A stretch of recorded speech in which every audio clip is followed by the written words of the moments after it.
Tonight, a resignation in Troy's athletic department. Find out more. Let's find out Troy students' reaction to the end of summer term. Stay tuned. Troy TrojanVision Nightly News starts now. From the high-definition digital production center on the Troy campus, with news from Troy University locations around the world, this is Troy TrojanVision Nightly News. Hello and welcome to Troy TrojanVision Nightly News for July 24th, 2012. I am Caitlin Crow. And I am Bailey Majors. Thank you for joining us this evening. Troy University's Director of Athletics, Steve Dennis, has announced he will leave his position before the year is out. Dennis says he presented his resignation as Director of Athletics to Chancellor Jack Hawkins effective September 30th. The announcement was made via email from Troy's Sports Information Office this morning. In the statement, Dennis says, "Our athletic department has accomplished a great deal at Troy, and I believe this is the right time in my life to explore other opportunities." Dennis has been athletic director since March 2005. No timeline has been announced regarding the search for a new director. In 1 week, it will be illegal to text and drive in the state of Alabama. On August 1st, the law prohibiting texting while driving will go into effect. Christina Cook talks to local law enforcement about the new law and its effect. August 1st will mark the first day of enforcement for the no texting and driving law, and this new law seems to have mixed reviews for many students. I feel like it's necessary because a lot of people are taking advantage of texting and driving. I think it's a good law, but it's kind of hard to enforce texting and driving because you can only see too much when you're in a police car driving by. And anything to make people safer, but I also feel like it's another reason people can pull you over. But despite the many different opinions about the new law, Sergeant Scarborough explains that law enforcement will crack down hard on those who text and drive. The texting law itself is what is known as a primary law or a traffic law, and that means that no other traffic offense has to be violated for us to stop an individual for the texting violation. First offense is $25. Second offense is $50. The third and subsequent offenses are all $75 each. If you're going to text and drive, be willing to pay that price. Although most everyone's mindset about texting and driving is different, it seems some students have the same understanding about the consequences of texting while driving. They just need to stop and think about I'm endangering my life and someone else driving. You want to read it, just wait till you stop. Like at a stop sign. Just think about if the person you're texting, who's so important, just think if they got in a wreck. Christina Cook, Troy, TrojanVision News. Once again, the texting while driving law goes into effect next Wednesday, August the 1st. Well, Bailey, this week wraps up the summer semester here at Troy University. That's right, Caitlin. And during a time when most students were taking a break, many kept on going with their studies. Judson Garner takes a look at how they feel now that they get a break. The summer season at Troy University is unusual. Normally during the day, parking lots are filled to max capacity. Commonly something is happening on the quad, whether it's a flash mob brought to you by the theater department or a bake sale from a campus organization. But not in the summer. Most organizations and athletics go on hiatus for the summer season.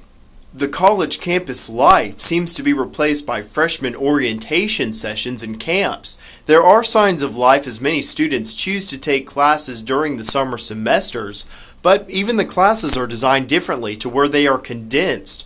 The pacing of things on campus certainly changes, as most people choose to stay inside and out of the scorching sun. Students weigh the pros and cons of choosing to go to summer school. Probably my favorite part is that I get classes done faster, not necessarily the amount of time you got to spend in the classroom per class, but just in general, you can knock out so many classes in, one summer. A lot of lesson, a lot of homework. Because the summer class is short and it's a little easier to pass it, and so our international students like to take the summer section. The classes move a little bit too fast. Sometimes it's hard to keep up, and it all depends on the teacher. If you have a good teacher, it'll be great, and if you have a bad teacher, it'll be horrible. I like that they're more focused on what you actually got to do instead of always trying to sometimes be off subject, and then because you have time to get back on, but it's really close together and helps you learn quicker and it makes you focus instead of being off task. You get them over real quick. They're only a couple weeks long. Definitely the commute, and also it's so much more studying. Judson Garner, Troy, TrojanVision News. Summer commencement will be held this Friday at 10:30 in Sartain Hall, the last commencement to be held in Sartain.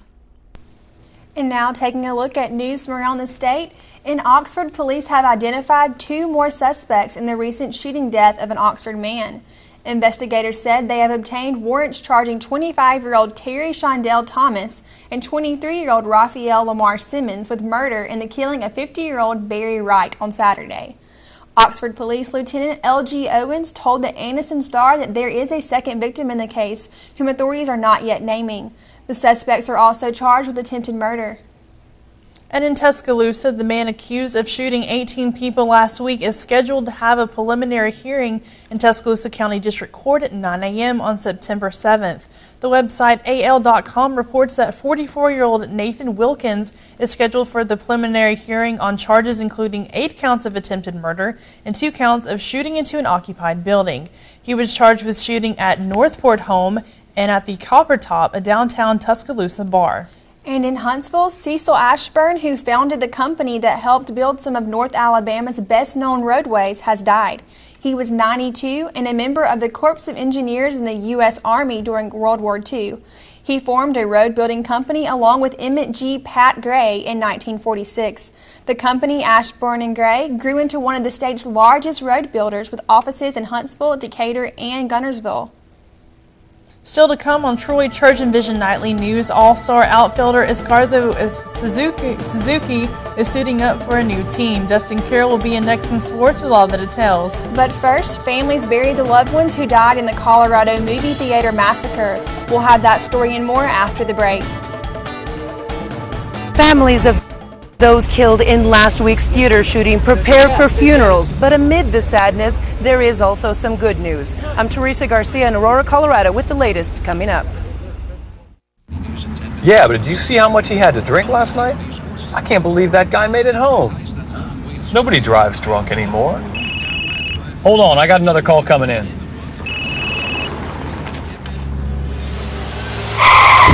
While drunk driving rates have dropped greatly, negligent driving and speeding fatalities have skyrocketed. Someone dies every 13 minutes from negligent driving, so keep your hands on the wheel, your eyes on the road, and your phone put away. Back to nurse. I want to work in the NFL. Troy University's College of Health and Human Services prepares students for high-demand careers of today and tomorrow. Careers offering attractive pay and the opportunity to make a difference in the lives of others. My courses aren't just classwork. I've worked with the Department of Human Resources to put my skills to work with helping people. I couldn't think of anything else I'd rather be doing.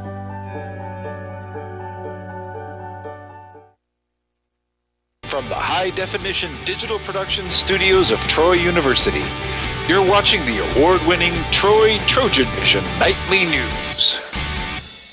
And now for a look at what's happening across the nation and around the world, we'll go to Caitlin Crow at the Global News Desk. Caitlin.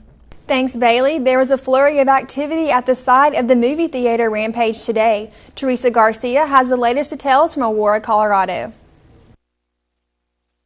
Federal investigators were back at the crime scene today. They were processing evidence at the theater where a dozen people were killed and 58 others injured.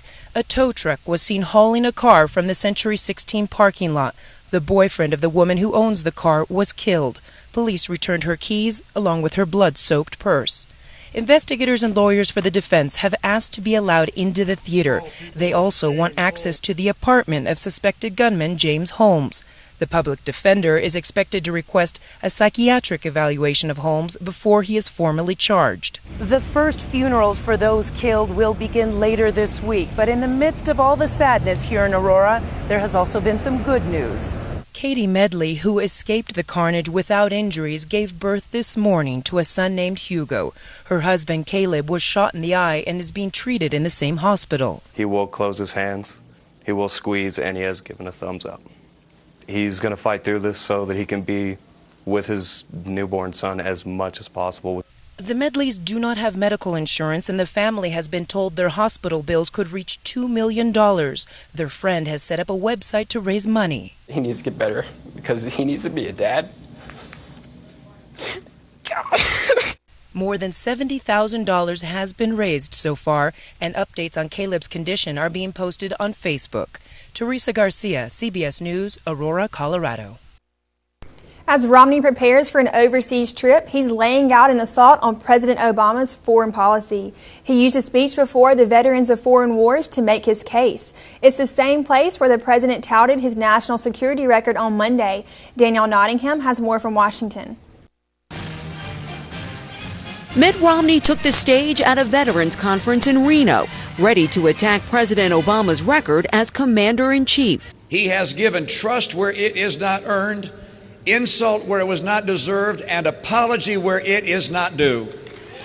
Romney questioned the president's leadership for publicizing details about military operations in Iraq and Afghanistan. Whoever provided classified information to the media seeking political advantage for the administration must be exposed, dismissed, and punished. The time for stonewalling is over. President Obama spoke to the same group Monday, where he worked to present himself as a steady leader who's kept his promises.